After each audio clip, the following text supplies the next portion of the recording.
এই পাশটা দেখলে একরকম লাগছে, এই পাশটা দেখতে আর একরকম লাগছে, মানে দুইটা কালারের মাছ। মিরাজ, তোর মাছ ধরে কেমন লাগছে? খুব ভালো লাগতেছে ভাইয়া।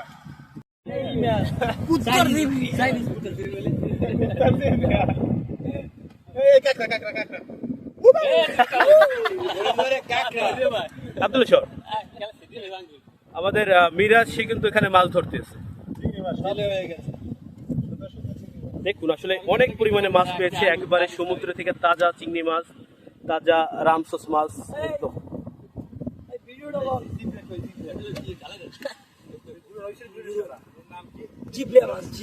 এটাকে বলে জিব্রা মাছ, মানে জিব্রার মতোই দেখতে একেবারে। আল্লাহ তাআলার আসলে কি সৃষ্টি দেখলে বুঝতে পারছেন। দেখেন এই দিকটা এক রকমের কালার, এই সেটটা এক রকমের কালার, এই সেটটা আর এক রকমের কালার। মাছের মুখটা দেখেন।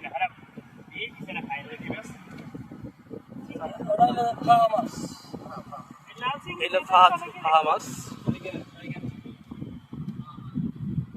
তো আসলে আজকে সবাই মাছ ধরতে পারছে এবং সবাই কিন্তু আনন্দ করছে। মাছ ধরাটা হচ্ছে একরকম একটা আনন্দ। এই জীবনে ফার্স্ট টাইম। ও ও ভাই, কত বড় পোয়া মাছ! ও, এগুলো রামসস মাছ, দেখেন কত সুন্দর।